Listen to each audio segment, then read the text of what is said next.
Any sound, gentlemen?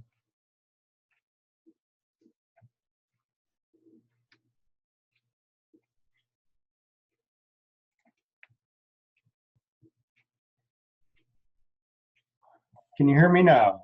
There we go. Earl, you're muted. Manage, hold on, I might have you muted. And I wasn't sure if Judy is, if this is a public Zoom meeting? Yes. She's muted, but I can unmute. Dr. Becker is here. Can you hear me now? Yeah. Earl. Dave, can you, you don't even have a microphone indicated, so if you can hear me, Dave, maybe you could chat and let me know if you have a microphone or not.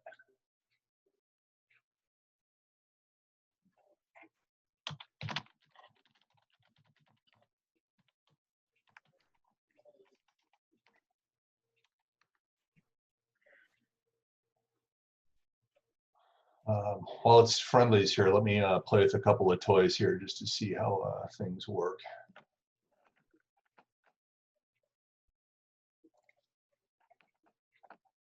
Okay, you've got participant screen sharing disabled. I don't trust you guys, that's why.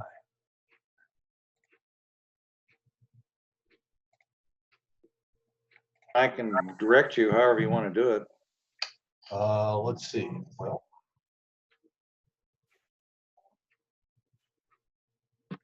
share. Where's the handover?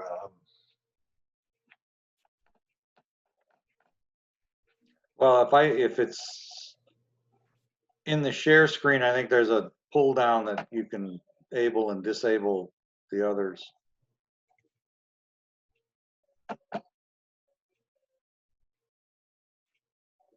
Yeah, somewhere is the, we were tinkering with it the other day, was the ability, you know, my ability to hand over control to you. Yep, shouldn't have tinkered. Yeah. Hello. Hi, Knut. Hi, Kanud.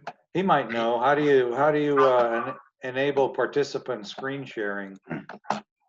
I think it's on by default. If you go down to, if you move your cursor to the bottom of the window with Zoom on it, there should be a share screen. And then you click on that, you get the apps that you currently have running, and you can share the ones that you're willing to share. Yeah, and I get the message, host disabled participant screen sharing. I do too, now that you mention it. Let's see. So who, are you the host, Kevin? I am, and what I'm looking for is the actual control where you can hand over control. Okay, I can take a quick look here. So I decided to leave my video off. I don't feel that's information that needs to. Yeah, fair enough. Let's see. All right. I think there's only stuff that comes up on the host as options too. It doesn't come up on everybody's. Well, that would be me. I would think it'd be here. Look at sharing, open up sharing and see if there's a pull down or anything for it. Yeah.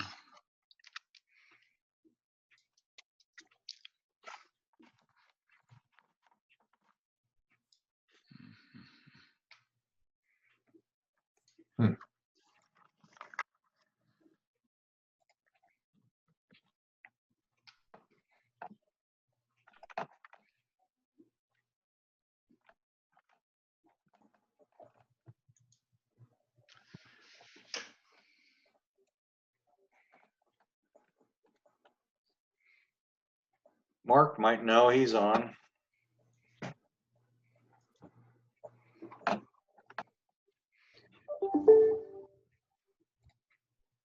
Dave. Hey guys.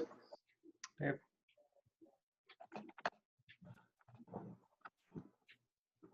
Mark, are you a Zoom black belt? Wait a minute. Mute, I think. Yeah, there you go. Oh, okay, I'm here. I have crowd control tools here, so. Oh, okay.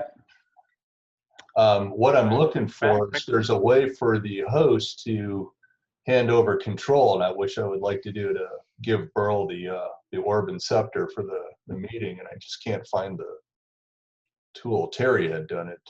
Yeah, I don't need to actually be full host, but he's got the participant screen sharing disabled, so they need to turn that on, and then I think it'll be okay. This is Mac. I don't know if I Can you hear want me? my part. Oh, I see. Let's see. 1 second here. Can I do it? Who was that just chimed in? This is Mac McPherson, senior volunteer with the Highway Patrol Volunteer Group. Mac,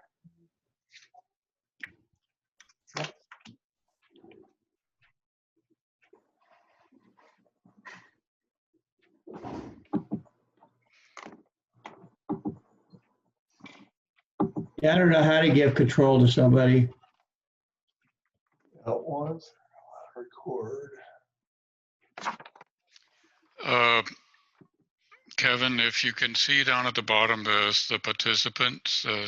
I think you can hover over that, and then you can click on a person and you can assign them to be co-host or assign them to allow different things there. Since you're the primary host, you can probably maybe right click on Burl and see if you get up a menu that allows you to make him a co-host.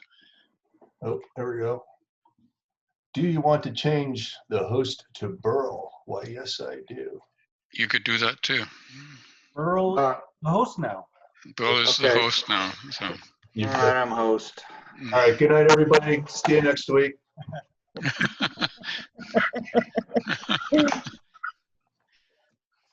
7:01. Burl, you're behind. What the heck?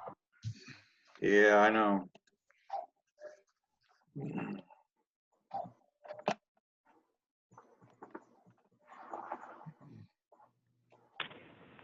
All right, has everybody got an agenda? Yes. Yeah, Yes. Okay, we'll leave it there. It's actually a little after 7. If you want to launch this thing while we got the going good, we can. Very- So let's do a director roll call. Burl is here. Gordon present. Knut is present. No Joe, no Terry. Terry's going to try to call in. Terry's here. Oh, yay. Hello, Terry. So we got everybody but Joe, looks like. Okay, we'll just do a Pledge of Allegiance in the blind. We don't have a flag set up, but we're called to order now at 7:02. So let's do I pledge allegiance to the flag of the United States of America and to the republic for which it stands, one nation under God, indivisible, with liberty and justice for all. For all. That's close enough, I think. Okay, the agenda. Anybody have any comments on the agenda that you've seen and as is posted? I'll put up front, Burl, that the manager's report is a work in process. So as soon as I have that, I'll distribute it widely. Okay, well, you can fill us in on any highlights we don't miss in the meeting. That's probably sufficient. We can get it in the minutes. Will do. Make a motion to adopt the minutes from the February regular meeting. Oh, we're still doing agenda, but that's okay. Any question? Terry, excuse me, Terry is being muted by the host. We need to unmute Terry. Oh, okay. Let me get out of this. I got to get out of this then somehow.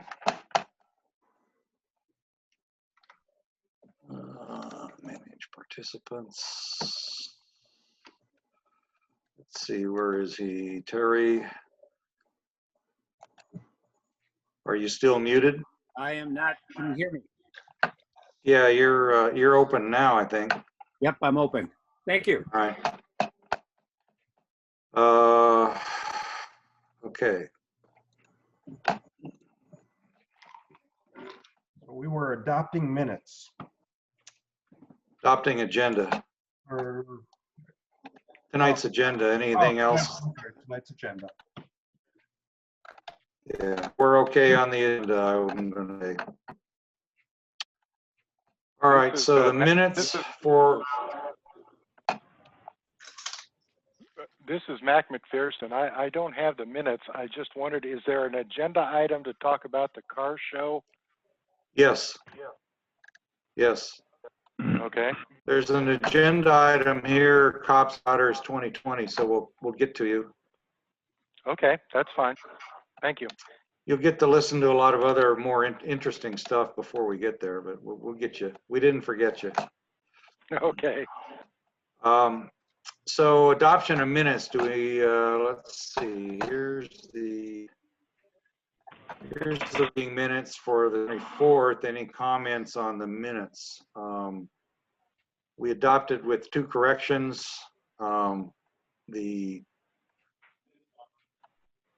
There's a couple of public comments, better posting of emergency numbers, which we're in work on, not pushing FAA hard enough.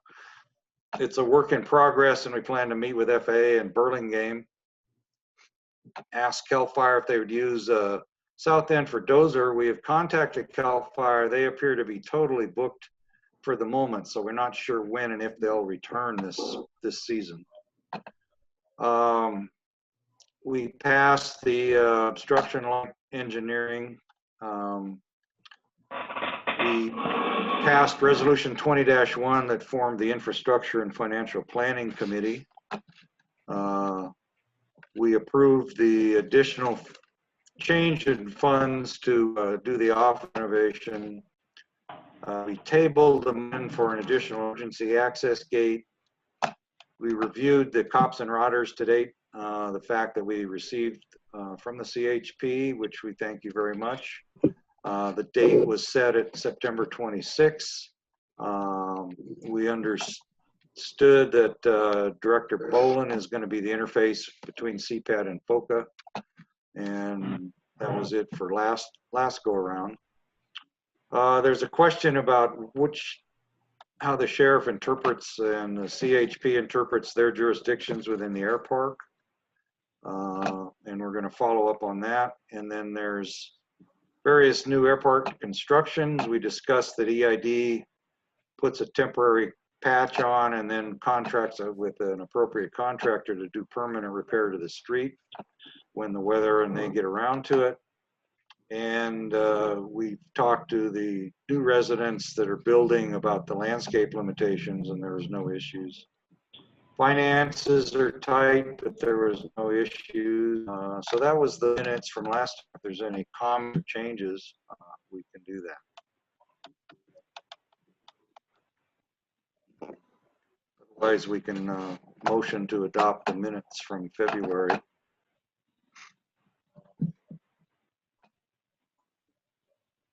Hello, anybody there? Yeah. I'll second the motion. Okay. So, Harry, yes.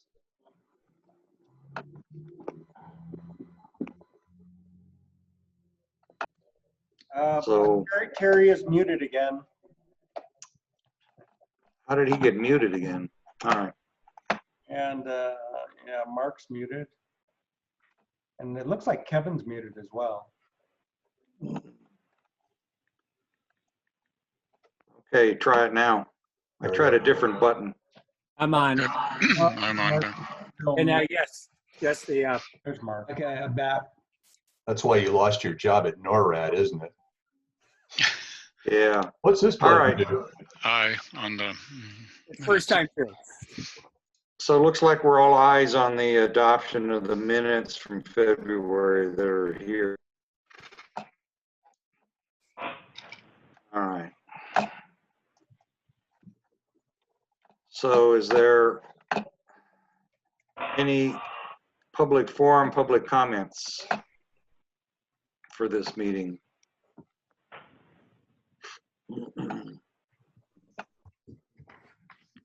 Okay, let's zip along then.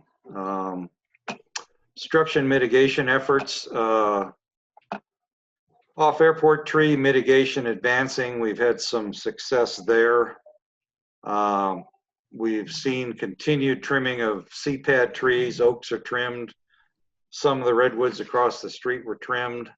Paul and Gretchen are trimming. Several other things are getting trimmed, so that we're getting there on that.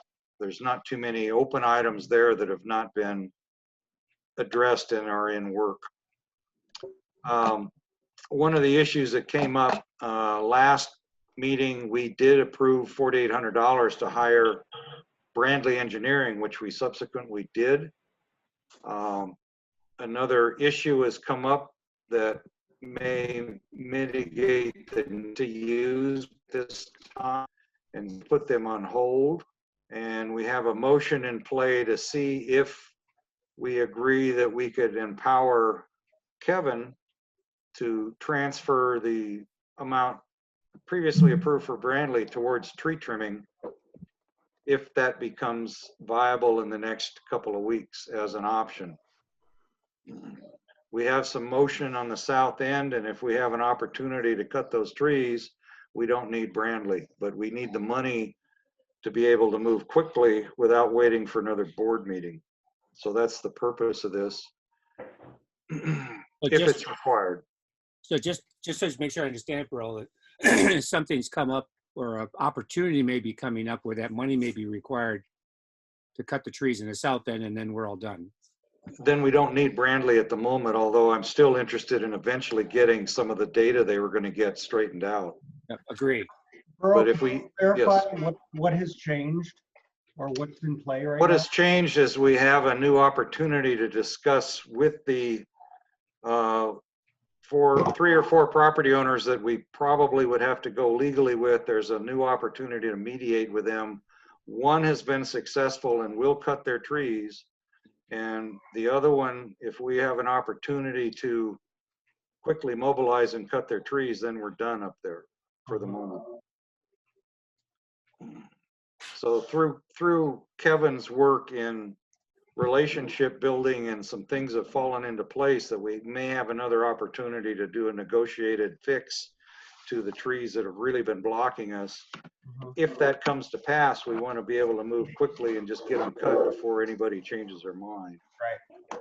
So this would be money necessary if it goes that way, because we cannot do the cheap way on these trees. We cannot use volunteers. We probably can't use one of the tree trimmers we've been using. We need a full paperwork package to go with it, to both from our liability and to sell the person that it's legitimate. So the idea is, instead of having that come up and then wait for another board meeting, we have the flexibility to exercise the option to use this money if we needed to for trimming those trees.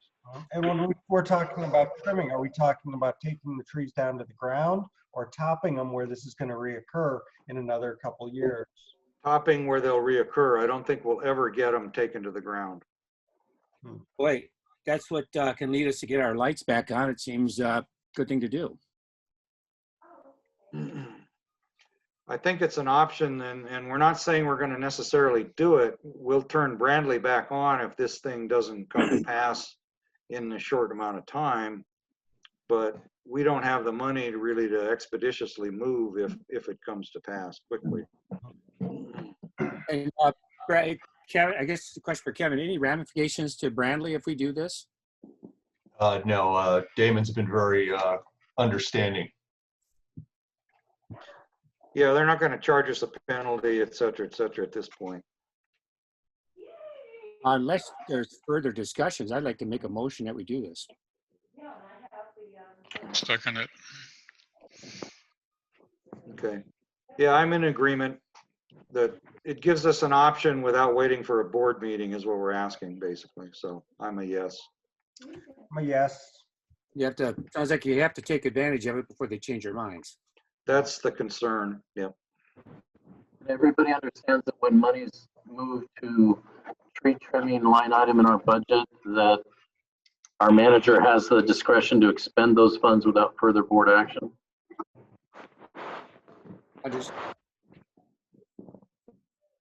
Yep, that's what we're asking. Oh, we should have that verbiage added to the motion. Okay. We will add it to the motion.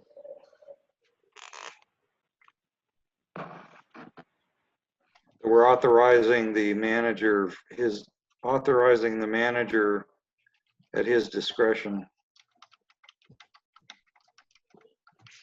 to Okay. use those funds.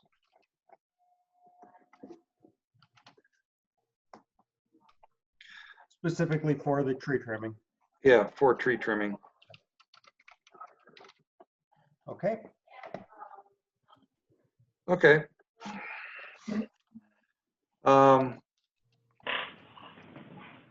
Next item C, X table, because we're pretty sure, we weren't sure whether we had funds to cover this in addition to the other things that are going on.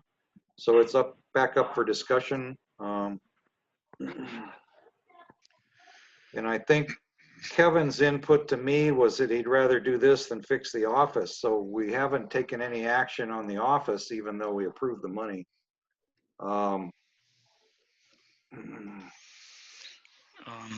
So a couple of things. First of all, we budgeted about $4,000 for the fence and gates in the 1920 fiscal year. I think we've used about 250 or 300 so far. So it's within budget. It'll be within budget, but that means we can't do anything else on fence and gates, I guess, if it is. But it will be within budget if that's the only thing. At this point, okay. At this point, yeah. I think I asked the question last time. I understand Cal or the fire department would like access to that, but is there anything that would prevent them from going through Mia Loma and go down the taxiway to that part of the runway, or is that out of the question?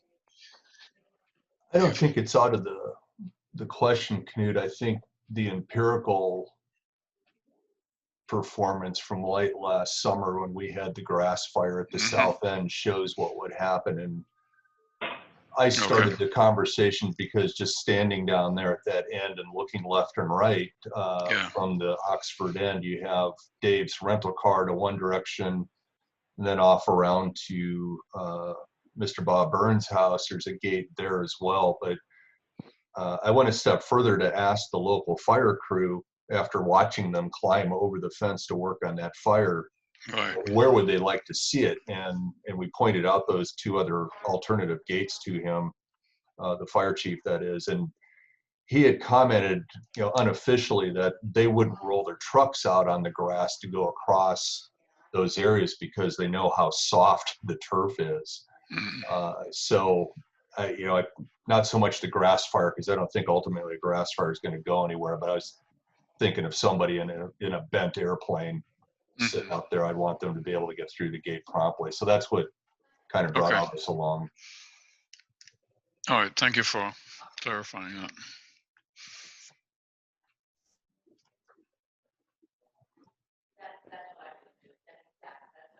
So where this stands is I think Kevin has a vendor and a bid, and if we turn it on, it'll happen fairly soon. Correct. Yeah, so just to be specific, we have fence and gate expense budgeted to 4,500 in the current budget, and we've used about 300 so far. All right.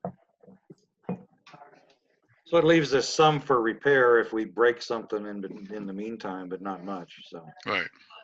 Okay.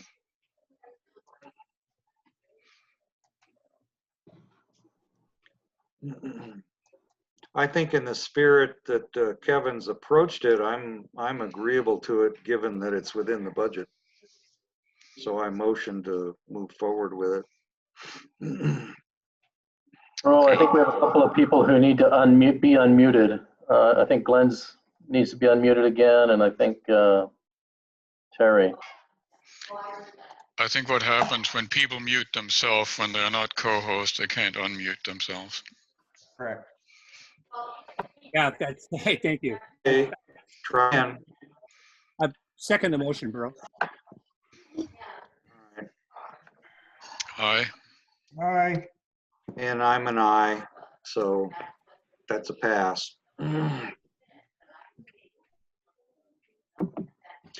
you guys see this participants box when I leave it up here? No. I can. Oh, because I call it up on my screen, I can see it. Yeah, I see it on one of my screens. I have you on two different screens. One screen it shows, one it doesn't. Let me put it over here and I'll leave it up so I can keep hitting that button. Okay. Sounds good. So the next item is to the issue that came up last time about discussing roles and responsibilities with the sheriff and CHP. I had one of our neighbors is a star participant. He went to the sheriff's office, made connections with a sergeant that's a patrol sergeant, and asked him, and the patrol sergeant's response was, yeah, those are private streets. We treat them just like Serrano, meaning they don't deal with vehicles, they don't do this, they don't do that.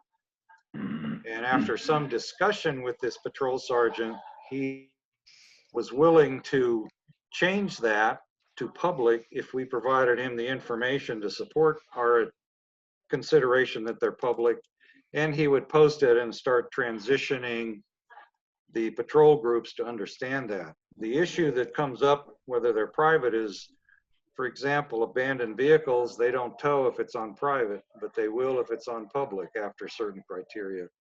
And I think their response to other issues, even though it's officially not supposed to be different, is slightly different. So we drafted a letter to discuss the situation of how to deal with this in a polite way, and still they could use it to post for that. So it's written to the Orange County Sheriff's Office. It says clarification of public status of the streets within Cameron Park Airport neighborhood. It lists the streets as identified in our quitclaim deed. It's to D'Agostini.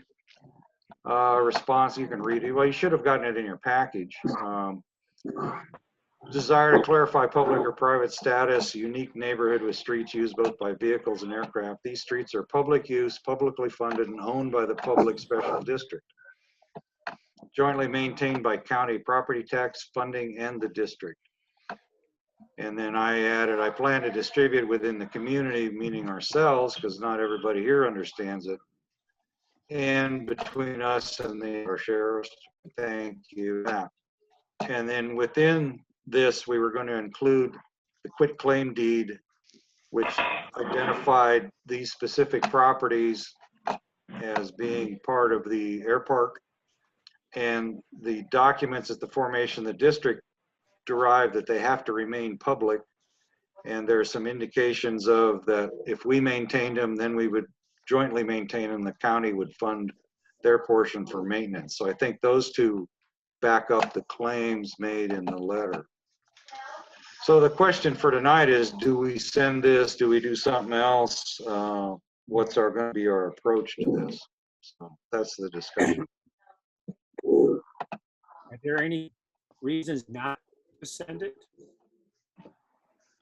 This is Becker. I believe strongly we should not send it. I believe we should do our homework and answer once and for all, because this document can have strong repercussions to us going forward. We should answer once and for all, what is the nature of our streets and roadways?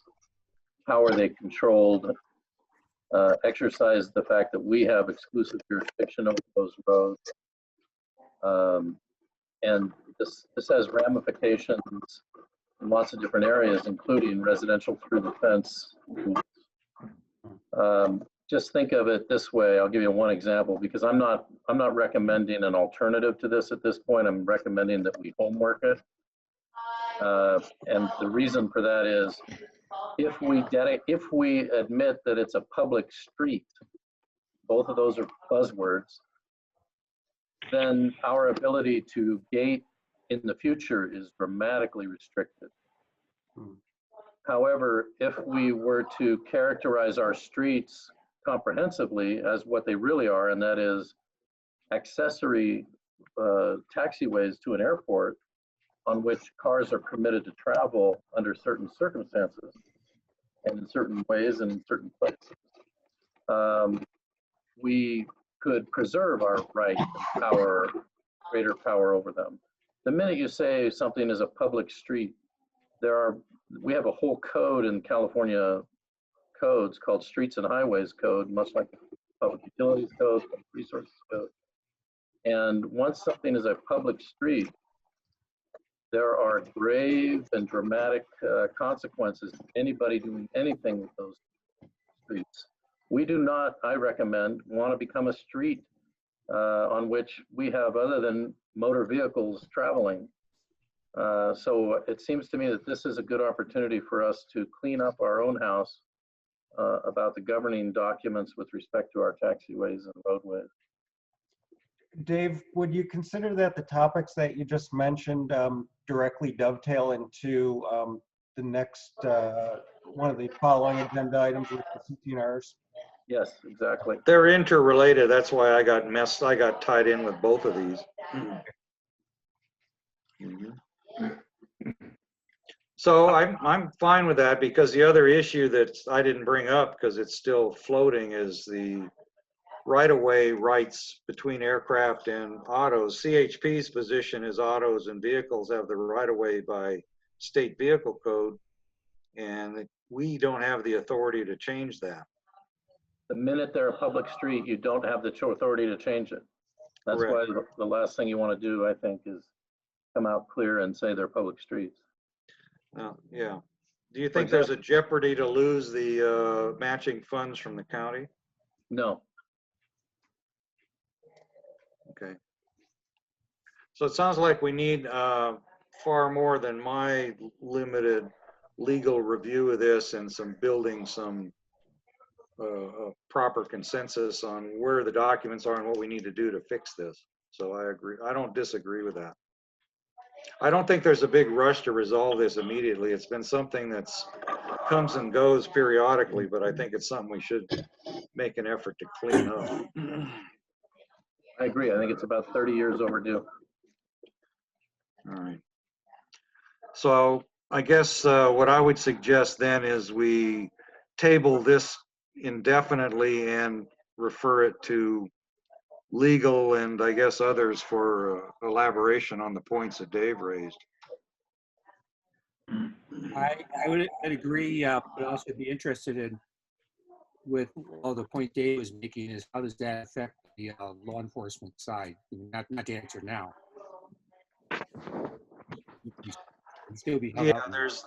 there's what's written down, and then I believe there's a perception of activity that changes depending on whether it's which way it is, but it's an issue. And I did as much research as I could do online, and we are the only residential through the fence airport that does not have specifically private streets that are privately controlled for use by aircraft. We're the only ones that kind of mixes public and streets and aircraft that I can find. So we're unique from what I can tell. Well, I don't. And not necessarily in a good way.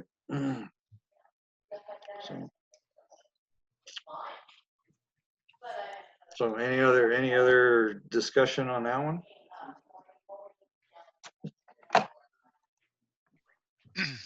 No, I think I would like to follow legal advice here then.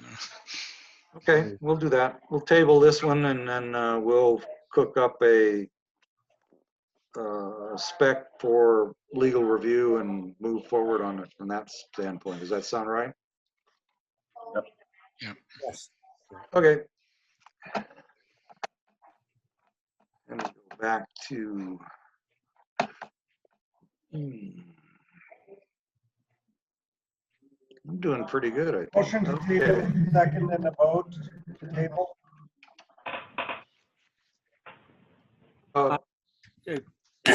You're looking for Glenn? Yeah, I think, I second that we table it. and I vote yes to table it. Yes. Yes. Earl, is there any request by Keith's iPad to unmute him? Everybody's unmuted, so I don't see it. The old raise hand tool is there if you need to highlight Okay. yourself too. Yeah, we should probably make Yeah, an announcement. he shows up as not muted according to this thing. Okay. All right. So related to that is the CCNRs. This is a multi-pronged thing. I don't think we're going to resolve it tonight, but I want to get the juices flowing. Because we have several areas that are not done correctly. So the existing CCNRs are written on the left, opposed or on the right. 3 is the main category that discusses aircraft and aircraft behavior within the residential area. So there's some cleanup of the language because the mistyping, misspelling exists in the current CCNR. So that's kind of what this one is. It's not intended to change content or tense. Those come later. The striping of the streets is not what it originally was. Originally, there was a pair of parallel lines delineating a center traffic lane. It has been superseded many, many years ago. I don't know when, but it was way before 91. The current CCNRs define the vehicle traffic to travel within the center lane defined by these stripes, and the aircraft travels to the outside of the identified lane. It's totally not what we're doing. So again, we have an issue where what the rules say is not what we're doing, and we need to, I think, clean this up. So what the proposal is trying to write what we actually do now, which is vehicle traffic moves to the right, aircraft moves to the right, onward and onward. It doesn't address the right-of-way thing. It soft pedals around that, but that could be resolved with this other activity. Then we could definitively say what we want to say there. But I think we're in jeopardy in the fact that it's another case of a written rule that we apparently are completely ignoring, and it eventually will get us in trouble. I'll run through the rest of them really quickly. I know this is going to take some time to digest. Aircraft traffic restricted to 12,500 pounds and 40 feet is in the existing CCNR. I don't know where the 40 feet comes from. That would ban, for example, the Beech 18 is illegal taxi on the street because it's more than 40-foot wingspan. So the best I could do there is a FAA Design Group 1, which is the lowest level, which is appropriate for an airport like Cameron Park. It allows a 49-foot wingspan. I'm proposing we follow FAA Design Group 1 with the weight is fine, but it will allow up to a 49-foot wingspan, which will pick up the Beech 18. Pearl, I'd just like to comment that and this is just speculation, that perhaps the 40-foot wingspan was based off the width of the streets to accommodate 2 opposite direction aircraft plus a vehicle. Could be, who knows? Could be, but it causes a problem right now because whenever the Beech 18's taxis, it's in violation of the CCNRs, for example. So it could be. There's no. I don't know the origination of how these were written, and I'm proposed just dragging as much back to a thing that makes sense, in that sense. So that's what that one's about. And just to make sure, you said Design Group 1 is up to 49 feet? Yes. All right, okay. Design Group 2 takes you to 79 feet, so you don't want to do that. Design Group 1 is the smallest size identified, and it's part of the Part 150 airport design criteria that establishes airport dimensions and sizes based on the design airplane you're going to use. So the tail height's 20 feet, wingspan is less than 49 feet. I'm just proposing that as something that we could stand on versus number that came out of somewhere. Makes sense. And I know a DC-3 fits at 95 feet, but I don't think we want to go that far either. So, So that's what the tenor of that one's about. This is the aircraft traveling shall proceed on the outside lanes indicated by stripes, which are no longer there. No parking permitted, which is fine in this. And I just said all airport traveling shall proceed in the center of the street and move to the right when encountering oncoming traffic, which is basically what we're doing. Yep. Based off your comment for section 3D saying that it's, hold on a second, it's jumping around. Yeah, or section 3C saying that to bring it in harmony with state and county vehicle codes. Now, reflecting back on what Dave's comments were, if we accept the language of section 3C, then we're sort of yielding to that authority just through the nature of what we're putting in there. And do we want to relinquish that ability at this point? Well, right now, we don't state one way or the other in this statement, so it's soft. Because I think in the name of, in the spirit of safety, with, for example, how we maneuver airplanes, we usually give right away to the less maneuverable vehicle. In this case, Correct. definitely be aircraft over vehicles. And so I'd rather have the aircraft have the right of way on these streets. Yeah, if we have the right to say that, that's part of the thing that we got to get Dave or work for legal. One of the fundamental problems here is that you have to ask yourself, who owns the streets? The CPAD owns the streets. Does the conduct of a vehicle on the street, is that subject to CC&R rules, or is it subject to CPAD ordinance? CPAD rules or CPAD state rules. vehicle code, yeah. So, and of course, the state vehicle code is not written to contemplate what we've got here. Exactly. So CPAD needs its own aircraft and vehicle code for these streets. And I'll just point out one example here on 3C since it's up.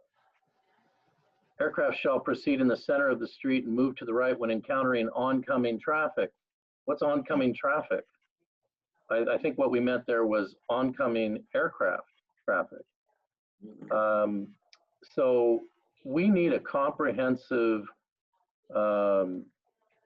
multi-day examination, lots of good head time on this thing, because unfortunately we're tasking ourselves to write rules for the one and only airport that is configured like ours. Right, right. I would think it's a good idea because we are a special district and the word airport is in the name of that district. And so I would think that in this case, a case could certainly be made that it would take priority over the vehicle traffic, the automobiles. Okay, yeah, if we feel we can make that enforceable, then that's great. I think that's what we need to do. I'll give you another example. No officer is going to enforce the CC&Rs. That's true. That's true. Part of what you're doing here, or we're doing, Burl, is right now the CC&Rs as written contradicts what actually happens, and there's a potential liability concern. Is that correct? Well, it's the same old game of if the rules apply to Millennium, it's sloppy. So that's why I'm kind of started this whole process. But I agree with Dave. I think we're in precedent-setting territory here with this particular situation, in that there's a lot of precedents for street rules and regulations, but they're all based on very clearly privately owned, private controlled streets. And if we got to hedge that with however we're going to approach this for the public access to these streets, however we're going to do this. So I think this is why I did this. I'm not expecting this to be, oh yeah, this is what we're going to do, but I want to get a real attempt at starting to work on this. It's another area that I think is not in our interest to leave it sit for another 30 years. The next one has to do with you only use the aircraft street for taxiing. You don't use it for run-ups and high RPM test in front of the nets, is what it's trying to say. That can be, however. You need brakes. You need landing lights. Now, this is one that we have to resolve, and this the way it's written right now in the CCNRs is aircraft shall yield right away to pedestrians in a regular vehicle. That's the way it was written originally. And so that's the big issue we need to address through the more rigorous analysis of it. Another safety issue to consider is that someone in an aircraft doesn't have the sensory input available to them that a pedestrian would have. Like you have a noisy cockpit environment, and with limited visibility in a tail dragger, you might not see that pedestrian. You might not even see them. Yep. Wow. Yeah, I agree, and I think that's why I'm thinking we need to put some effort into this instead of just let it sit like it sat for X number of years. Someone worth contacting. I might be able to find us a few contacts, but at an air park in Illinois, Casa de Oro, there was an incident probably around 8-9 years ago now, where a young man who lived in the air park was on a taxiway on his bicycle, and a tailwheel aircraft ran into him and killed him because they could not see him. Right. You know, he should have known better than to be there. It was at night, and he had no lights on. But it's you know, a terrible situation. But we can't have something like that here. We need to have understanding the rules. But right now, what I'm saying is what's in the CCNRs is you don't have the right of way as an aircraft, which is asking for trouble. Yep. Okay, all posted traffic sign. Yeah, that's. We have violations of I quite a bit. Nobody shall disassemble or repair major vehicles on any lot or lot within the subdivision. We have a bunch of those going on right now. Does it say that you can't do that in that wording? It says that you can prohibit major repairs involving disassembly of large parts which will remain for several days in unenclosed spaces, such as drives or plane ports. So it says you can do it as long as you can shut the hangar door on it as a simplistic way. The second sentence refers to the first sentence as a restriction, and it's not worded as a restriction. Yeah, this restriction is not intended to preclude minor repair or tune-up owner, occupant, or guest upon his own automobile or aircraft, but is intended to prohibit major repairs involving disassembly. I think the remain word for not is missing there. The word shall is the operative word, and there's no not in there. It says they shall do it. It should read probably shall not. I think it meant shall not. That way it's written, it requires everybody to disassemble. Yeah, we're all required to do it. You guys are all, in violation there.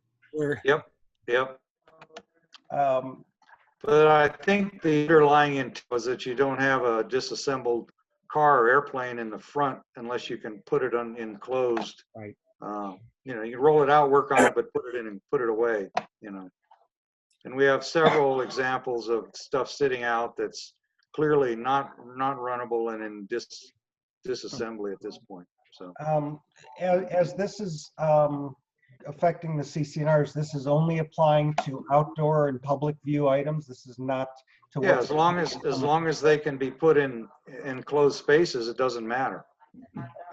As long as it's not trying to be inclusive of what people do in their hangar. Right. Now you can do whatever you want in your hangar. What they're trying, I think, with the original intent was to not have a bunch of cars on blocks partially disassembled out in the driveway for months, or airplanes for that matter. Got it. No fuel or oil stored in any unenclosed area on any lot or lots. And basically it just says don't store it unless it's enclosed. So that's the existing CCNRs as they are. See, there's a lot of issues here that are going to take some time to work on. In order to make FAA happy with through the fence, we need to add some stuff that's not there now. 1A makes all properties comply with the obstruction height requirements in Part 77. It doesn't say that anywhere, and this would say it.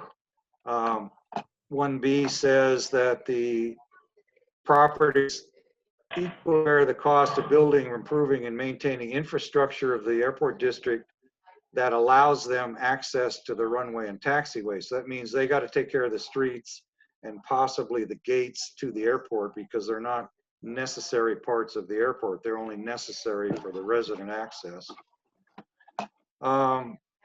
Access to the unauthorized users through any properties is prohibited, and there's a lot to say to that, so I thought I would empower the board to write the specific policy instead of go back through CCNRs. I think we can do that.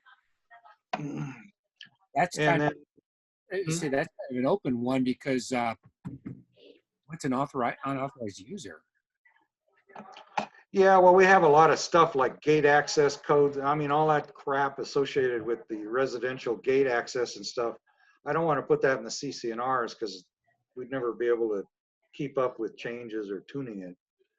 So it's kind of just saying, in the CCNR says we have the right to decide who's authorized, unauthorized through the airport access policy.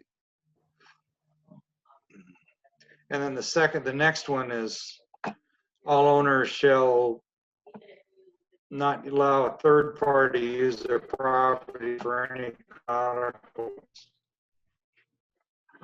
And the definition of commercial aeronautical purpose, I think we leave to our specific aeronautical purpose definition that the board approves instead of bury it in the CCNRs, because that can change. And then it's prohibited to commercially dispense aviation fuel on any property. So that means you can't sell aviation fuel. That shouldn't be a controversial one, but that's one of the specific FAA requirements. And then in the italics, it says what I read in the FAA. FAA expects airport sponsors, who is us, to establish their own policies, restrictions, and/or requirements to be imposed on fly-in guests and stuff like that. So I think that leads us to it doesn't have to be in a CCNR as long as we have a policy that the board can manipulate as needed. So I took a stab at initially what's a commercial aeronautical, and what I tried to say is that requires construction or modification, installation of structures, custom aircraft access other than visiting, and use of HAZ materials is prohibited. And then there's other CCNRs governing business ops that basically shut down some of the things going on, but that's already in the other parts. So the whole CCNRs could probably be tuned associated with this one too.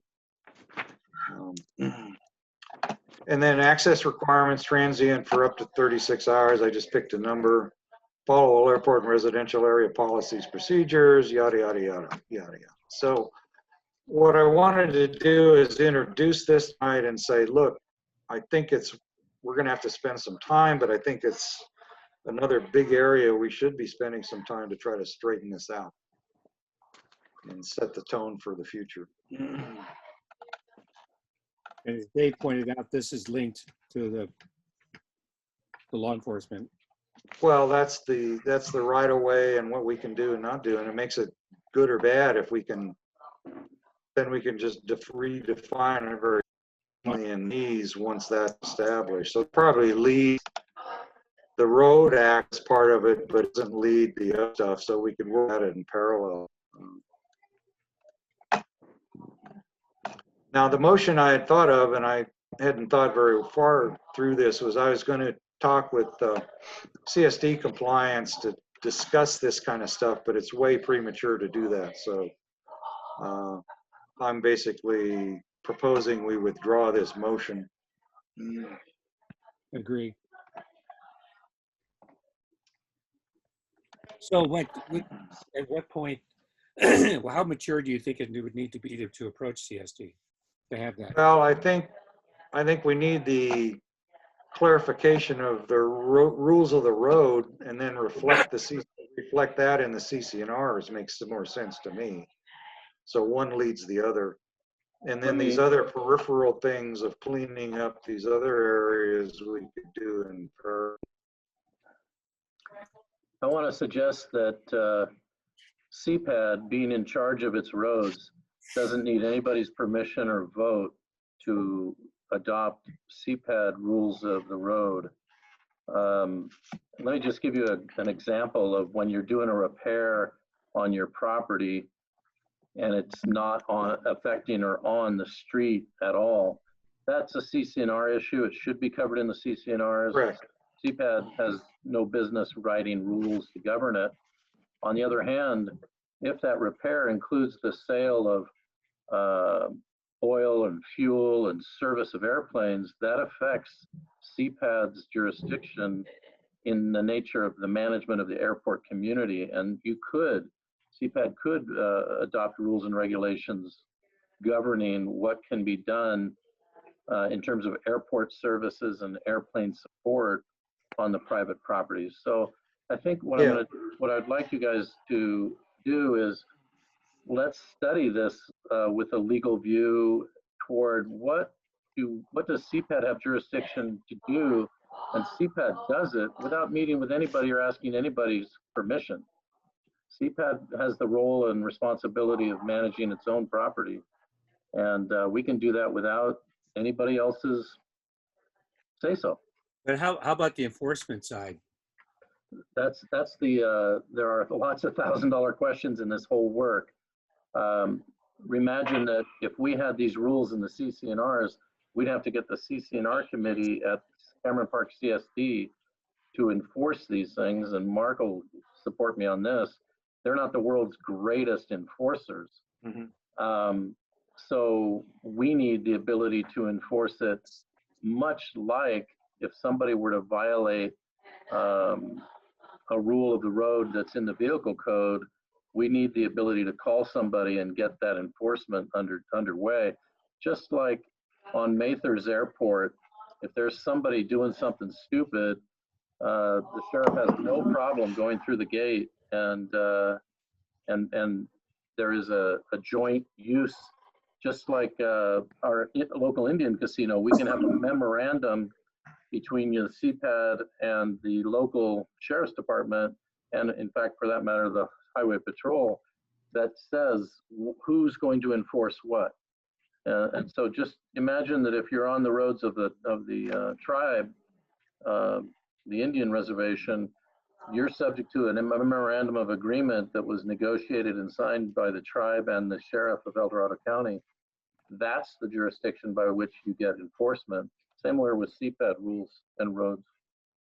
Yeah, maybe we don't even, maybe we want to get rid of a bunch of these SNRs and do them through the CPAD directly if we can come up with a way to enforce them. So yes. Anyway, I opened a can of worms, but that was my intent, because the more that I do try to find things to back up some of the things we're doing, I find these discrepancies, and that's really my motivation to try to raise this stuff, because someday it's going to bite us, you know, guaranteed. So I'm happy to lead the charge on trying to put this together, and then we'll continue to update you guys as a board on that stuff. What's the next steps and we'll going forward on this? Because agree, this is something we've got to resolve and get into place. Well, the next step is we'll start drafting a CPAD rules of the road document and look into methods of enforcement for this whole thing, because this is all tied into the FAA through the fence requirements if we ever want to make them happy also. That's why the committee for this to work on that. Sure. Okay. Sure. Yeah, I've, you know, shoved it over the fence, so, you know, somebody can take it and run with it. All right, well, let's do cops and rodders so they can get out of here. He's still here. All right, you got Larry Ellsworth on the phone, and I'm actually seeing you guys on the computer too. So, all right.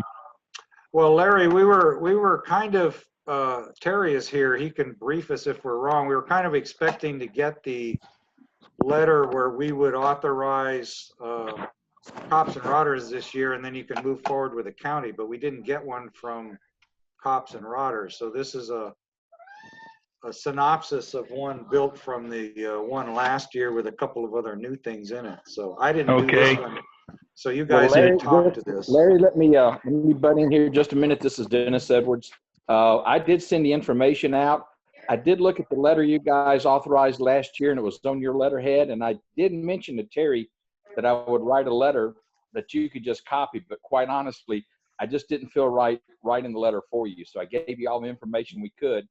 I can send you a copy of the letter that we had last year. It was just a couple of sentences saying that you allowed us to use your facilities. Yeah, and that was a copy of the prior ones because we were, under the gun last year. Yeah, Right. and I didn't want to put words in your mouth, but we can answer anything that you need tonight. We want to make sure you had all the information. Burl, can you just kind of highlight for me what are the new changes that you put in the letter? I didn't do it, so Terry could do that. Oh, Terry? Or Well, Kevin. And Terry's been at the meeting, so he's pretty much going to be able to download you on what's going on. Yeah, I believe Kevin drafted this letter. Maybe. Kevin, where are you at? I'm probably scrolling way down on your ribbon of video people here, but Should be And on Mac your screen. is also on the phone with us. okay. So last year, and I think in previous years, the way the parade starts is that CHP, Placerville CHP Foundation writes a letter to CPAD requesting use of the district grounds for the event. That's correct. So somewhere Brent had signed that last year. I haven't seen that, and I don't think anybody at our end has seen that letter for 2020. Okay. So what typically happens then is that very brief 1 or 2 sentence letter went back to you folks saying, everything's great, come on aboard. So I think that's kind of the iteration that we're in right now.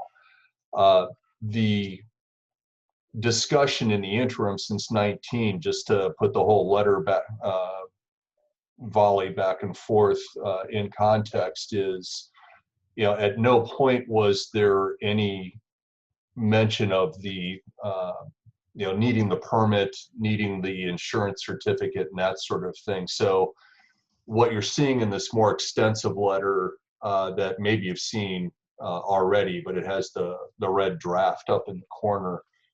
Right. Could very well be the second letter that comes from CPAD, meaning that very brief first letter might work for purposes of letting you go to the county for obtaining the permit, for them to be able to check that box.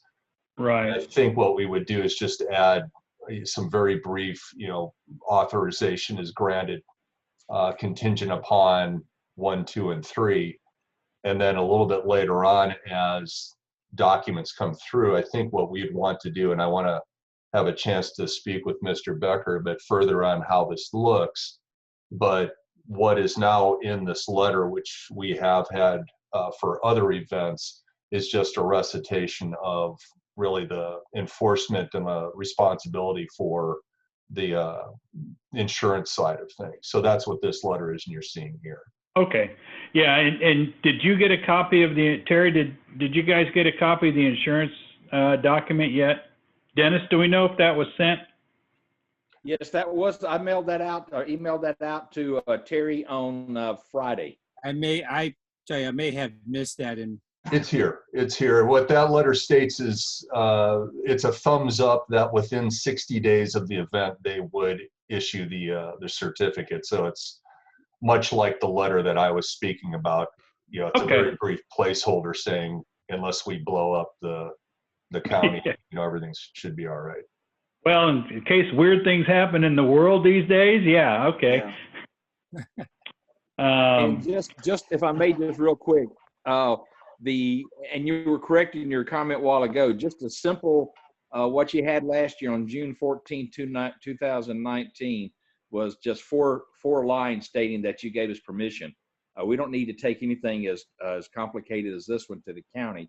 We just need your approval letter so we can get the permit, which will help fill in part of what's on this particular letter here, which, is more meaningful for you guys for your liability's sake. We just need something that gets us started so we can have the permit to turn in with this. Yeah, and Dennis, are you seeing the letter? Yes, I am. Okay, so this should work, correct? Well, this letter is more than we need for the county. I don't know if you're ready to sign this because we haven't given you the site plan and all that yet. Yeah, We just need your permission, which last year said this is to confirm that Cameron Park Airport approves California Highway Patrol to hold the 5th annual blah blah certain such a date given by the CPAD board on this date. That's really all we need for the county, is just them knowing that you're allowing us to do it. Okay. Yeah, because we won't have a site plan My for you point for to a that was that we would want to add something even to that very light touch of a letter that you're used to in the past, because that's just a wall-to-wall green light. So we would add something that says, you know, expecting that we will receive all these other documents that, you know, it's a bit of a chicken and egg situation or catch-22 in that we need what you're applying for in order to say a full 2 thumbs up yes. So we can't get that until they have the letter. So you know, eventually, and I don't know that I'd want you to sign what I have here until your side, CHP, and the foundation side's absolutely comfortable with what's there. You know, this is you folks saying that you're going to indemnify the district and everybody in here if Joe Schmo falls in the creek. So yeah. you know, this is a little bit more than we've done in the past. This will be new, and you might have some people, you know, saying, what the heck is this, under their breath, but it's pretty standard. Well, at the same time, Dennis Edwards again, at the same time, so that you know up front that instead of saying approves California Highway Patrol to hold, it's California Highway Patrol Placerville Volunteer Group 245 to hold. Okay. Well, Yeah. I'm glad we have the draft then. Out of there because we're the volunteers. The main office up there is our sponsor. Our sponsor. The volunteers are going to be the ones doing the putting the show on. Who's the legal entity that's being insured? It's the Volunteer Foundation. 245. 245 Foundation. Yes. Squad. Yeah. Okay. Well, maybe by email, then you could give us the specific. Sure. That it should look. Okay. Yeah. No, actually, this you know, the letter, Dennis, based on your observation, it is more than we need. We won't be able to give you any of the locations and all that stuff probably till September. So if you can pretty much live with that. This document does provide for the later submission of all those things. So I like Kevin's effort. I think we should just change the name. Oh, absolutely. We should just change the name to make sure we've got the Volunteer Foundation Umpty Squad throughout the document. And I would recommend the board consider a motion to approve and sign this document, give it to the CHP Foundation.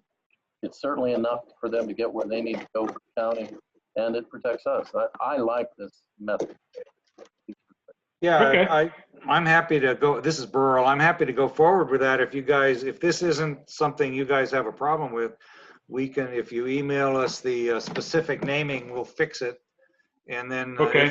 if the board agrees, I'll sign it and away we go, just like last year. But it does have some more comprehensive stuff to continue to develop this this loop back and forth between us and you guys. So.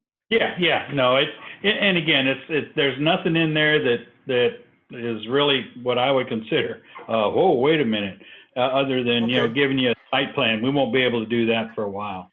Yeah, we understand it's that. standard event language. It came from a well-trodden document, so it's no hidden agenda. Okay. Okay, Well, so I think if you guys would.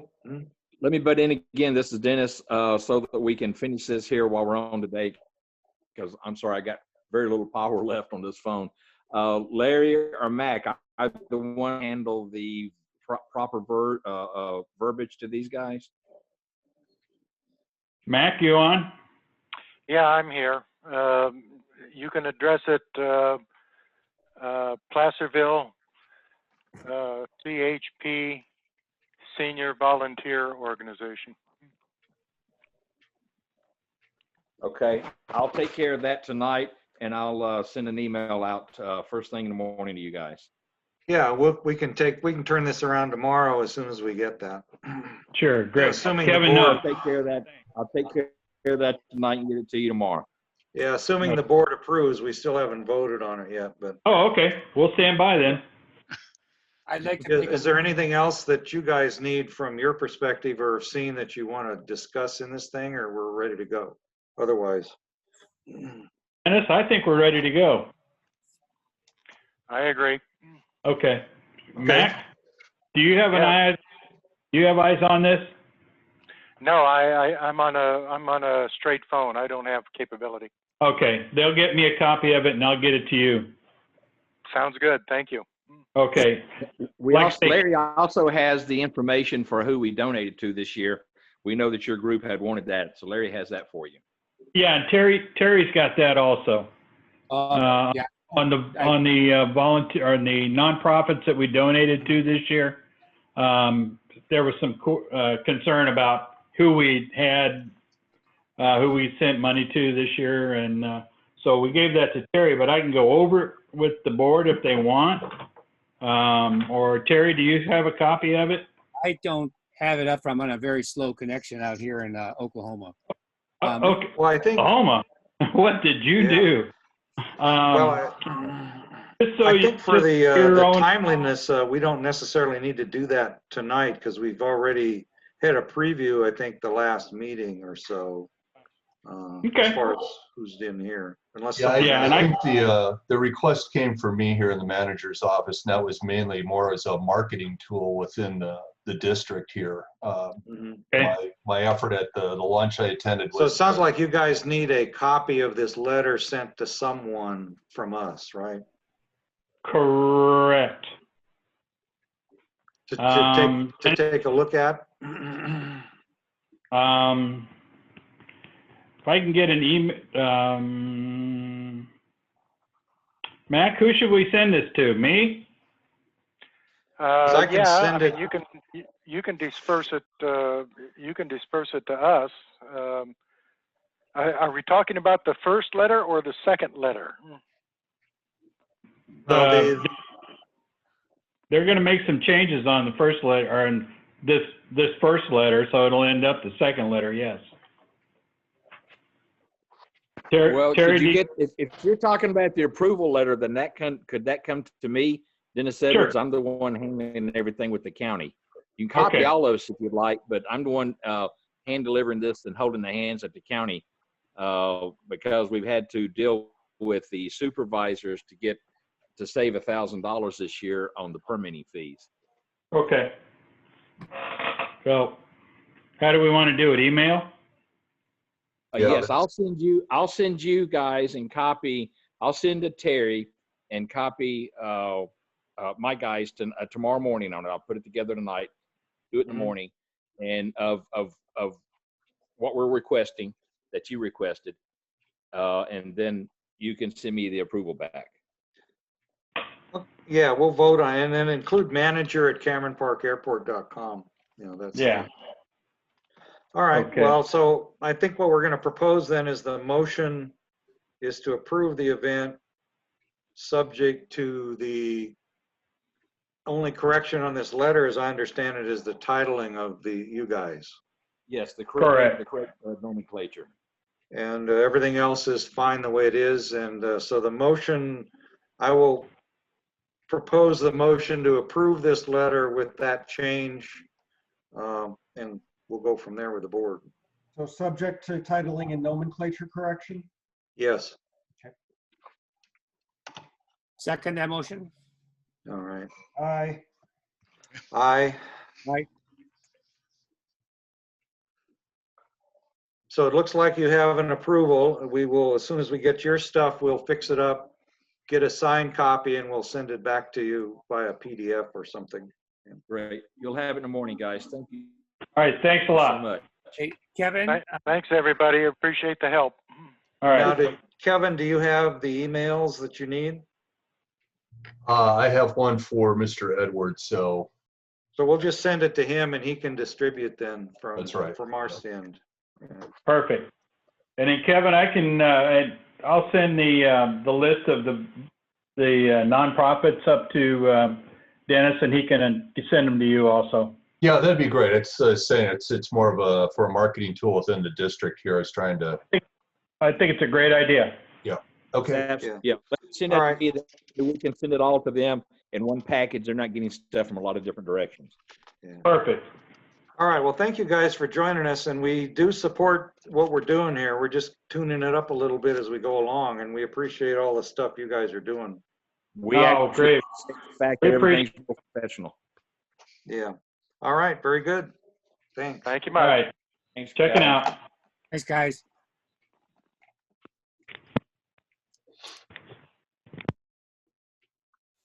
Okay.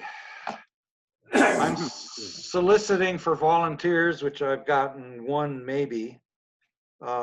In my spare time due to COVID-19, I have copied the two main binder PDF and OCR'd most of them to Word. But because of the ugly formatting on the existing documents, they're going to need to be reworked in order to make them readable, because they had overlaying approved by dates on top of the text, and OCR just kind of goes nuts when it gets to that. We have created a template for future policy, which will be implemented, and probably some renumbering. But if you know of anybody that wants to play in that realm or whatever, it'll certainly speed the process up. But I intend to plug along on that into the same vein as the other things we're working on. Now, I'm not rewriting these yet. I'm preparing them to be in a consistent format in Word files so that they can be reviewed and rewritten as time goes on. That's the first step. So anybody interested in playing that game, let me know, and I can send you stuff to work on. Okay, new business. CPAD and FOCA response to COVID-19. Thank you to FOCA. They were much more comprehensive in their letter, so we resent the FOCA letter, but we're acting as communicating ports. If anybody has issues, can't get out of the house, as people get sick, we're here offering the ability to communicate to us, and we'll try to get them help. Good. Keep an eye on your neighbors, because you don't know what's going to happen next. Any emails to Kevin regarding this? Or has there been any contact? Kevin, have you received anything regarding this? Or I have 3 volunteers that are offering to help as drivers and deliverers, but nobody on the other receiving end just yet. Yeah, I'm not expecting much happening until people actually become ill. We'll see what happens. But at least we offered it as an option for people to talk to us. Okay, now it's Knud's turn. Okay. Let me know when you want me to flip something, and I will. That sounds good. Thank you. So the last board meeting we approved, there was a resolution passed to create the Infrastructure and Financial Committee, and rules for it is outlined there. I'm currently the chair of the committee. We have a committee right now that's made up of myself, Kevin, Burl, Terry, and Mark, and John Rucker. And since it's became a standing committee, it now requires us to meet the requirements for public meetings and agendas, and we've had 2 of those meetings. The purpose of the feedback tonight is to give an idea of where we are and what we are planning to do short term. And with that, I guess we can go to the next slide here. So right now we are going through coming up with operating cost estimates, both for the airport side and the residential side, and I'll show more details on this. We have a number of capital improvement projects for which we are writing project plans or project requests, And I will also show you an example of what they look like. So right now, we are in the phase of completing these project requests and coming up with these estimates. And then we are going to work on a funding proposal across several options that we have available to fund these projects. And then after that, we have a deadline to prepare resolutions that are going to call for ballot measures as we find it necessary for the upcoming general election in November. So we can go on to the next one, Bill. So this is just an extract from the measure calendar that I received from El Dorado County. And you can see the deadline we have is July 1st, where we need to have the resolutions ready that are calling for measures on the next general election. We have the board meeting tonight, and then we have 3 more left before the deadline. So that's kind of the constraints we have on preparing these resolutions. So with that, we can go to the next one, and we've agreed on a schedule that we are trying to follow here to meet that goal. By the end of this month, we want to make sure that we prioritize the short and long-term projects. We currently have a list of these projects, but we haven't really prioritized them based on various criteria, like are they needed, are they a safety requirement, and are they a legal requirement, and so forth. So we are working about the best way to rank and prioritize these projects. By next board meeting, the goal is to have all our estimates completed for both the airport and residential side, as well as the project requests that we have been working on. And then after that, the intent is that early May, mid-May, we have a package ready that can go out to the residents or the people that can vote in CPAD, informing them about what we are proposing and the resolutions that are going to be, hopefully we have to have them ready by the board meeting May 25th. In case something gets voted down, we can revise it for the June 22nd board meeting to get something approved before the July 1st deadline. If necessary, we may call a special board meeting for approval, but we'll try and see if we can make it fit in this schedule. The infrastructure and financial committee meets currently once a week. The members we have are all volunteers. If anybody has experience in writing grants or other financial experience, please contact me. We can always add members or at my discretion, I guess, at this point. So I think that's it for that. And we'll go on to a little bit more specifics about what we are talking about. So from our budget for the fiscal year 2019-20, for the airport side, the income is currently budgeted to be around $311,000, the majority of that from the fuel income. The assessment, that's the $300 that every property pays annually, is the first one, the $39,500. And then we have hangar income as well, the big items that we have as the income side, as well as tie downs. The assessment administration fee of $12,000 is a one-time income that we have this fiscal year because we haven't collected that income before. It's going to drop down to $1,500 a year going forward, but still it's there. The miscellaneous income of $3,200, I talked to the bookkeeper about that. That probably should not have been in the budget. It was from previous years to make various adjustments to the financials, and therefore we may need to have an item on the next board meeting for either taking this out of the budget or decide what to do there. But in summary, I guess about $310,000 is what the income is for the airport side. The residential side, we have the property taxes for street maintenance. These go into a dedicated account for maintaining the streets, and then we have the other parking income is what we get from what we just talked about, like cops and rodders. We got 1,150 for last year's event. So that's what we have to work with in CPAD. Let's go to the next one, which talks about the expenses. So that one got a little bit. This is pretty small. I don't know any big. Yeah. Given one. Okay. So one thing I have to say initially here is that this one is not broken down on residential and airport side. So for the current year's budget, we got $2,000 over budget.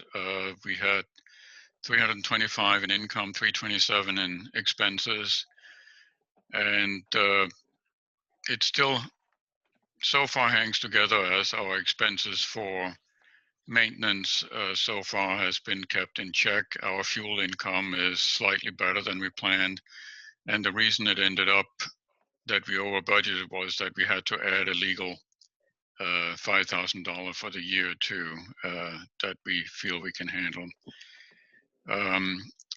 So if we look at the expenses here that we have to, all these expenses are pretty much to maintain status quo of the airport. There's nothing really to make improvements or make necessary changes or even keep up on the maintenance that we require. So those are some of the areas that we are looking into. What kind of expenses would be more realistic for maintaining the airport at the level we would like to maintain it at. Yeah, and there's no contingency, no reserve, Yes, nothing. Exactly. Mm-hmm. So we're one incident away from being broke. Right.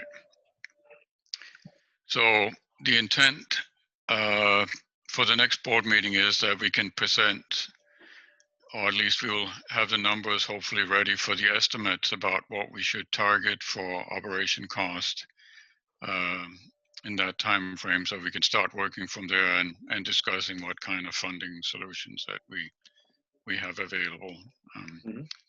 So I think this kind of gives a background of what we're trying to do on the operational side. The next couple of sheets here on the spreadsheet is, I know I need somebody who's better at designing spreadsheets than me, so it's more clear. But on the left-hand side, the column there, you have the projects. And these are the projects that we collected from the workshop, plus the projects that we have talked about in CPAD on the Finance Committee.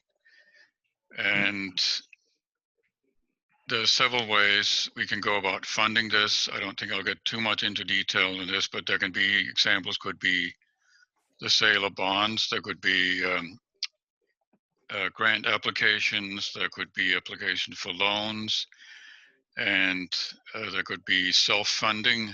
So we have a number of options that we need to discuss once we get the projects prioritized and ranked. The ones we have right now is the airport layout plan, which is probably required for quite a few of the grants that we may apply for. And we need to continue the obstruction mitigation. And that's going to be not only a one-time project, but it's going to be an ongoing item that we need to plan for more than we've done in the past.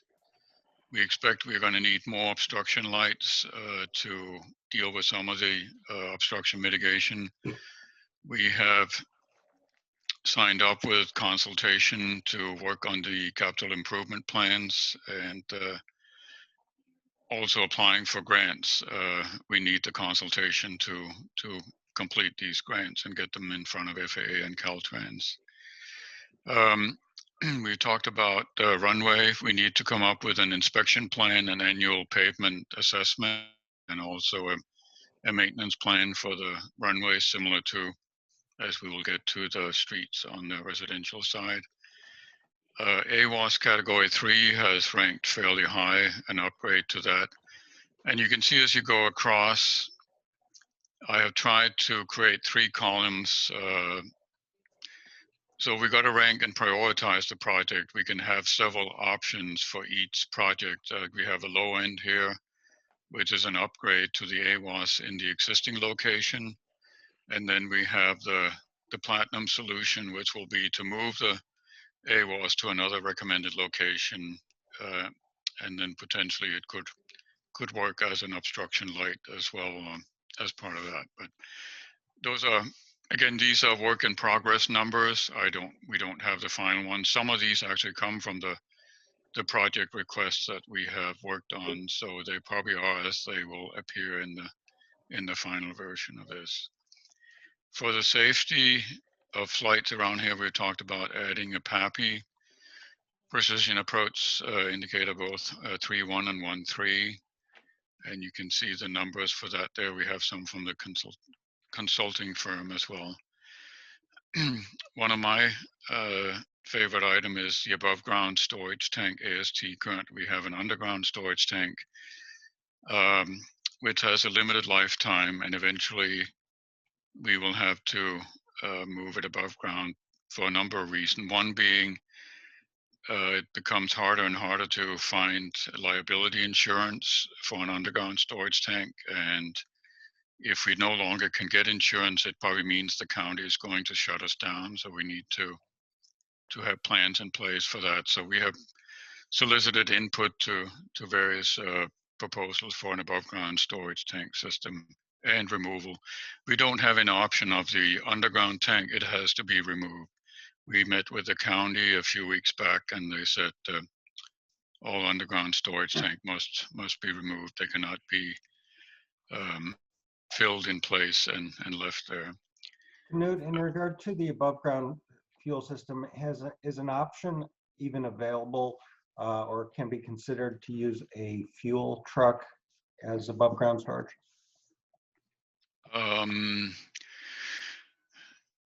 Usually the county goes into orbit over that, but we have not specifically asked them. No. We will. Yeah. They consider it a way around a lot of their requirements, and so they're kind of negative on it. Most airports that have a truck also have above ground fuel, and they transfer to the truck and then deliver. Yeah, so whether it's considered a legitimate storage quote dispense or not is probably not, but we haven't asked the county. We'll find out. I know Palo Alto required the trucks when they weren't being used to be parked in a special area containment, in case they leaked. So yeah, there's some containment stuff and yeah, things. I don't think we can have self-service if you have a truck. Yeah, and I don't know as you can only have a truck without separate storage. I don't know. Well, that's my recollection, but we haven't pulsed El Dorado County on that. Yeah, okay, I made a note of it. I already talked about the pavement, but then we have fence and gate as we just talked about. So there could be, if there's possible TSA requirements, or if we are required to meet those, we'll look into what the cost may be in this particular case. And one thing we have talked about is replacement of the gates on the airport side, the Mira Loma one and the Cameron Park Drive one, and Kevin has come up with estimates for that as you see here. We also have 2 gates on the residential side, as we'll talk about. There was a project proposed about a density altitude display. We think that could be done as part of AWAS, but we'll come with more details. So, longer term projects, we may have to widen the runway, has been mentioned, or grade the runway and get potentially new runway lights, LED based. And we are currently, Kevin has sent out requests for proposal from Granite and Veer Camp, and I don't think we've heard back from them yet about the cost here. Long term, we've talked about the possibility of purchasing property, not that anything is necessarily available, but even if it did become available, I don't think we had the option of acting on it. Electrical aircraft chargers is something that we may see come to fruition over the next 10 years maybe, but something we need to probably start planning for now if it comes. So that's the airport side. Again, the numbers here, some of them are taking out from the project requests we have, some of them are more loose estimate. We'll keep improving on these, and so we have something based to base the resolutions on. The main point here for tonight too is if your favorite project's not on there, let us know. Yes. So the final sheet from our current spreadsheet is on the residential side. Again, oh, I should have updated that. When it's a residential side, we'll only call it streets, not taxiways, that we're not confusing. Again, the same companies are there to give us input on what the estimate should be, both for maintaining the streets, what would be like the annual, and to do like a slurry seal, and what would it be, how many years do we have until we need to do a complete resurfacing of the streets. Shorter term projects, we have the gates again. We have the north and the south gate that may need replacement over time. I think they have just been upgraded or at least maintained to some degree. So, but we should have that clarified as we prioritize and rank these projects. There has been talk about video surveillance at the entrance, and Burl has developed a project plan, a project request for that, and come up with the estimates. On the far right, you'll see what the costs are that we plan to put in there for maintenance, insurance, and contingencies and reserves, and then the total cost to the far right. So when you write a project request, please to make sure include what will the annual cost be to maintain it, what are we required to have in reserves, and for replacement after the lifetime of that particular project. Long-term projects, again, that would be the streets, and there is a project request for a gate at Oxford Street, so we also have a project request for that. So those are the projects that we currently have that we are working with. The next pages here is going to show the project request form that we fill out for each one of these projects. And Burl did this. I've added some stuff to it. And I think it's pretty self-explanatory what we need of it. If you want, I have some examples of this for the fuel system and for the gates and AWAS and the PAPI, I guess. So we do have quite a few of those prepared already. So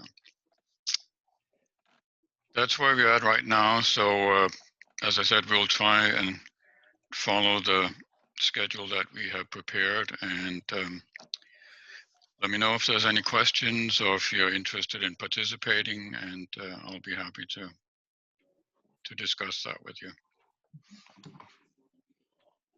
I think that's all I have for tonight, Bill, and if that was all right. Great, thank you, sir. So anyway, we're getting little or no community participation in this, so they're going to have a surprise when we send them the big bill if they haven't participated. So we're trying to figure out ways to get people to get involved and help us steer this ship to the way that's actually going to fly. I think the most critical of the three is the operating budget, because we're not going to be able to keep this airport open with no reserves, no plans, no upgrades for an indefinite period. We'll keep it open for a while, but I think that's the critical number. And then these projects are just going to never happen unless we figure out a way to fund them. And almost every way we've come up with requires seed money that we don't have. So the two are interrelated. But okay. Anything on finance? I have the reports, but I don't know if we need to go through them. On the assessment district, I think the main thing we paid the interest that was due in March. The next big payment is coming up in December, and we have the funds for that. Okay. On the CPAD side, I think we are in fairly good shape. As I mentioned, the fuel sales are at this point slightly higher than budgeted. I think partly in thanks to the weather we had in January and February. And other than that, I think we are keeping our maintenance costs in check. but we have spent more than budgeted on trees and trimming, I guess. Yeah, okay. So I think those are the main points, but we are still fairly well within budget thanks to the lower maintenance cost on some of these things. So. Yeah, thanks to our Unless there's any volunteers and question, I think that, yeah, the volunteer work, exactly, so. creative ways of doing things. Okay. Yeah, I think that's the only change since really last time is the big assessment district payment on the interest. Okay. Anything else, Kevin, that we've missed? Thank you, Knut. Mhm. No, I just could highlight a couple of things for you. I'll submit the written report for the record, but you know, we had both air quality and the hazardous materials people out from the county. The storage tank did pass without any issues, so we're good for another year with the fuel tank. The day after the AWAS triennial inspection, every 4 months they're out. That went fine. They'll be back for the annual inspection in June, July, which is when the FAA is here to watch over their shoulder and make sure that the techs know what they're doing. They had mentioned at the time that they had submitted the AWAS 3 package to the FAA for their certification process. So hadn't heard back anything, so it's on the FAA clock at this point.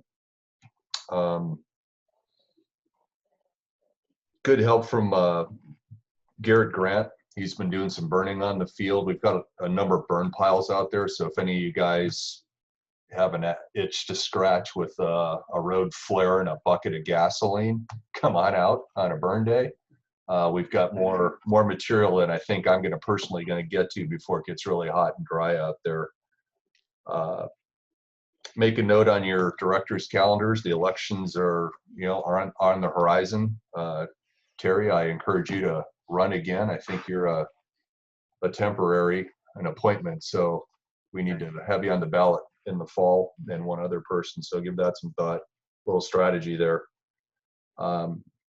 Two things I'll close up with. I got the storage bin coming together right next to the fuel island. If you haven't been over here and seen that, I got just a low storage shed that will have in it the dolly that Tim Carr assembled for us, a floor jack, a bottle jack.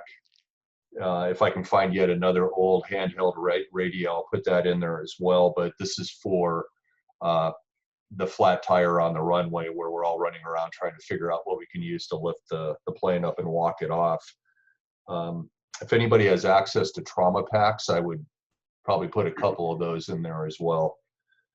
And then finally, with Mark Harris's help, I'm going to look through our IT systems here and try to cut out some of the fat that we don't use, like the voice to text phone messages here. We don't need that. But in the course of doing that, we have picked up the new compliant website. I'd love to get some feedback on what people think of it if anybody's looking at it. From my side, it's really a lot easier in posting the notice and the documents that go along with that. But we've got the Zoom Pro here that Terry turned us on to. And then the next one to roll out, I just didn't have enough time to do it for this meeting, is we do have the basic constant contact subscription now, so we can get messaging out in a little more colorful emails that maybe people will actually look at. So, Glenn, if Judy knows how to work with that as well, I know she's a Facebook pro, but if she has a handle on constant contact and wants to give me a short course, that'd be great. Okay, I'll find out. So I'll stop with that. But like I said, I'll put together the usual report with the fuel histogram in it and that sort of thing. Okay, thank you. I think I'll close quickly with everybody. Be careful, don't get sick. Terry, drive careful. I know you're out in the Oklahoma wildlands for the moment, so take care of yourself. We may be doing this for a while, so if there's things we need to do different or set up for this video Zoom thing, let us know. I think it worked reasonably well. I don't know if anybody in the public participated, or you don't really see much there, but we'll find out. If they have any comments, they can let us know and we'll try to help them. That's pretty much it for me. Is there's nothing else we'll call it adjourned. Thank you at 8:38. Thank you. Hey, bro, Yes, sir. Yeah. I said thank you. Oh, thank you. I didn't hear the you. Yeah, okay. All right. Thank you, sir. Appreciate it. Appreciate all the help. We got some good stuff done. So need some files or something, Glenn, on this CC&R stuff. I can send you what I have if you want to play. Yes. You know, instead of having to find them or make your own. So. And Kevin, I'll shoot you an email this week and we'll get rolling on that communications. Okay, I've got plenty keeping me busy, so don't hurt yourself. Okay. I'm home all the time now. All right, thank you guys. Good deal. We'll see you next time. I think I can kill this whole thing from here. You've got the button. You I got the button. button. You got it. Okay. Bye. All right.